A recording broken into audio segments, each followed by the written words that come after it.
ও আলামিন, আলামিন কি ব্যাপার, বাড়ি কেউ নেই নাকি? ও আলামিন, এই কি হয়েছে রে? বাড়ির পারে এসে তুই সিলে করতেছিস কেন? তোর ভাবি মাত্রই ঘুমাইছে। তোর ভাবি যদি ঘুম ভেঙে যায়? কি করছিস রে ভাই? এখন বেলা 12টা বাজে আর ভাবি এখনো ঘুমোচ্ছে? হ্যাঁ ঘুমাইছে। তুই কি জন্য আছিস সেই কথা ক। ভাই রে, মা না মেলা অসুস্থ, মা রে ডাক্তার দেখানো লাগবে।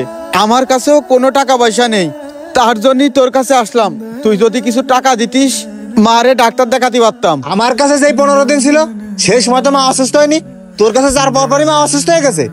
এখন তোর কাছে তো অসুস্থ হয়েছে, তুই মারে ডাক্তার দেখাবি, আমি ডাক্তার দেখাতে পারবো না। কি করছিস রে ভাই?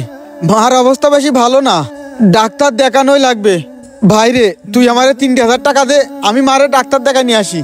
আমার কাছে যে টাকা ছিল গ্রামের ডাক্তারের তো ওষুধ খাওয়াইছি, আর এই কয়দিন ইজি বাইকও চালাতে পারতেছি না, যার কারণে আমার কাছে কোনো টাকা পয়সা নেই। শোন ভাই, মারে ডাক্তার দেখানোর মতো টাকা পয়সা আমার কাছে নেই। আমার কাছে কিছু টাকা পয়সা আছে, তোর ভাবি শপিং করতে যাবে, তোর ভাবিরে দেওয়া লাগবে। কি করছিস রে ভাই? মার থেকে তোর কাছে বউ আপন হয়ে গেল। আমাদের মা অসুস্থ, মারে ডাক্তার দেখাতে হবে। ভাবি শপিং তো তুই পরেও করা দিতে পারবি, ভাবি শপিং করানোতেও কিন্তু আমাদের মারে ডাক্তার দেখানো জরুরি। ভাই তুই একটাবার বোঝার চেষ্টা কর। আরে তুই বোঝার চেষ্টা কর। মা 15 দিন আমার কাছে ছিল, সেই সময় যদি অসুস্থ হইতো সেই সময় আমি ডাক্তার দেখাতাম। এখন মা তোর কাছে তো অসুস্থ হয়েছে, তুই পালি ডাক্তার দেখাগে। ভাই রে, এরকম কথা কইস নে, মারে ডাক্তারের কাছে নিয়ে যাওয়াই লাগবে, মার অবস্থা ভালো না। ভাই তুই আমারে কিছু টাকা দে ভাই, আমি আমার গাড়ি চালানোর পরে তোর টাকাটা তোর ফিরিয়ে দেবো। ভাই দে না রে ভাই।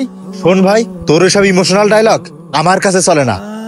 মা তোর কাছে তো অসুস্থ হয়েছে, মা মূল্য কি বাঁচলো ওইটার আমি দেখবো না, ওইটা তুই দেখকে। তুই যা এখন আমার বাড়ি বাড়িতে সর। কি হলো, দাঁড়ায় রয়েছিস কেন? নাকি ঘাট ধাক্কাতে বের করে দেবো? যা সর। হাই রে ভাই, মাছ চিকিৎসার জন্য টাকা নেই, অথচ বোর শপিং এর জন্য টাকা আছে।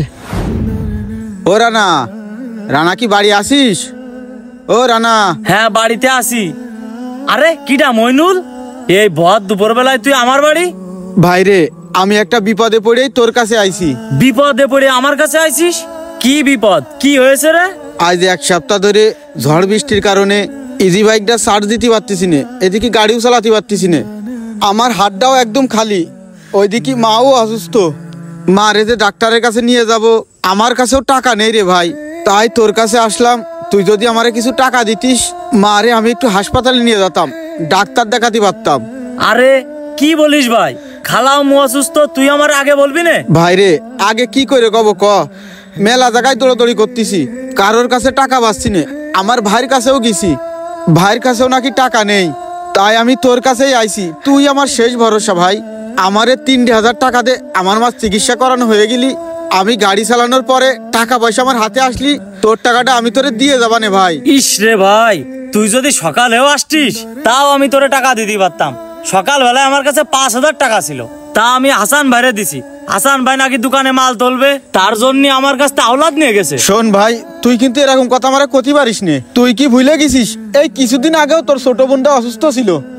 কত রাত্রি তুই আমার কাছে গেছিস, আমার কাছে তো টাকা নিয়ে আইছিস, আর আজকে আমার এই বিপদের দিনই তুই আমার পাশে থাকতে পারবি না? কি রে, তুই কি প্রতিদান চাচ্ছিস? আমি যদি জানতাম ওই রাত্রি তোর কাছ থেকে টাকা নেওয়ার পরে তুই তার প্রতিদান চাবি, তাহলে আমি তোর কাছ থেকে জীবনেও টাকা নিয়ে আসতাম না। না রে ভাই, আমি তোর কাছে কোনো রকম প্রতিদান চাচ্ছি না, আমি শুধু তোরে মনে করাই দিলাম যে তুই একটা সময় বিপদে পড়েছিস, এই আমার কাছেই গেছিস, আমি তোরে বিপদের তো উদ্ধার করেছি, কিন্তু আজকে আমার এই বিপদের দিনই আমি কারোর আমার পাশে পাচ্ছি না ভাই, এটাই আমার সব থেকে বড় কষ্ট। তো যাই হোক ভাই, আমি জানতাম যে তোর কাছে আসলে আমি একটু হলেও উপকার পাবো, তাই আমি তোর কাছেই আইছি। থাক ভাই, আমি চলে গেলাম। আর বাঁচলাম না, এরম ভাবে কষছে মনে আছে আমার বাড়ি টাকার গাছ লাগাই দিয়ে গেছে। এই তো রাকিব এই জায়গায়, যাক ওরে পাইছি, ভালো হয়েছে। এ রাকিব। হ্যাঁ ভাই। আমি একটা বিপদে পড়েই তোর কাছে আইছি। ভাই বিপদে পড়িস আর যাই পড়িস, টাকা পয়সার কথা বাদে ক। কি করছিস রে ভাই? কিছুদিন আগেও তো তুই বিপদে পড়েছিস, তোর গাড়ির ইঞ্জিন করাবি, তোর কাছে টাকা নেই, এই আমি তোরে টাকা দিছি, আর তুই আজকে এরকম একটা কথা আমারে ক্ষতি পারলি? তার মানে তোর কাছ থেকে টাকা নিয়ে গাড়ি ঠিক করেছি, তুই তার প্রতিদান চাচ্ছিস, খুঁটা দিচ্ছিস? না রে ভাই, আমি কোনো প্রতিদান চাচ্ছি না তোর কাছে, আর খুঁটাও দিচ্ছি না, আমি শুধু তোরে মনে করাই দিলাম যে তুই একদিন বিপদে পড়েছিস, একদিন তোরও বিপদ ছিল, তুই আমার কাছে গেছিস, এই আমি তোরে বিপদের তো উদ্ধার করেছি। আর আজকে আমার বিপদ, আমার মা অসুস্থ, মারে আমি হাসপাতালে নিয়ে যাব, ডাক্তার দেখাবো। একটা মানুষের কাছে যাইও আমি 3,000 টাকা পাইনি রে ভাই। কত মানুষের কাছেই গেলাম, সবার কত রকম সমস্যা। শেষমেশ আমি তোর কাছেই আইছি যে তুই আমার শেষ ভরসা। তোর কাছে আসলি আমি খালি হাতে ফিরে যাব না, বিশ্বাস কর, ওই ভরসা নিয়েই আমি তোর কাছে আইছি। আরে ভাই সবই বুঝতে পারিছি, আমার কাছে টাকা নেই, আমার কাছে টাকা থাকলে আমি তোরে দিতাম, তুই অন্য জায়গা দেখ। ভাই রে, আমার কাছে যে টাকা নেই তা না, আমার কাছে টাকা আছে, কিন্তু যে টাকা আছে আমার হাত খরচের জন্য লাগবে না। আমার কাছে থাকলে আমি তোরে অবশ্যই দিতাম, তুই অন্য কারো কাছে যাই দেখ, আমারে কাজ করতে দে। আমরা কত বোকার বোকা, আমরা ঘরে জান্নাত রেখে মক্কায় গিয়ে জান্নাত খুঁজি। আমাদের অনেকেরই মা 3 বেলা খাবার পায় না, আর আমরা বড় বড় রেস্টুরেন্টে গিয়ে খাবার অপচয় করি। আমরা নিজের মায়ের জন্য 3,000 টাকা দিতেও দ্বিধাবোধ করি, অথচ স্ত্রীর জন্য 30,000 টাকা হাসি মুখে উড়িয়ে ফেলি। ওই সন্তানগুলোর প্রতি আমার আকাশ পরিমাণ অভিযোগ থাকবে। মায়ের চিকিৎসার জন্য টাকা খরচ করতে অনীহা করে। আর যে সমস্ত বউরা নিজের শাশুড়িকে মায়ের মর্যাদা দিতে পারো না, তারাও মনে রেখো তোমরাও একদিন শাশুড়ি হবা। তখন যদি তোমাদের সাথে এইরকমটাই ঘটে, তখন তোমরা কি করবা?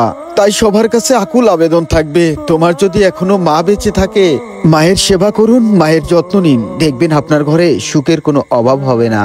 অনুরোধ রইল ভিডিওটা শেয়ার করে দিবেন। ধন্যবাদ।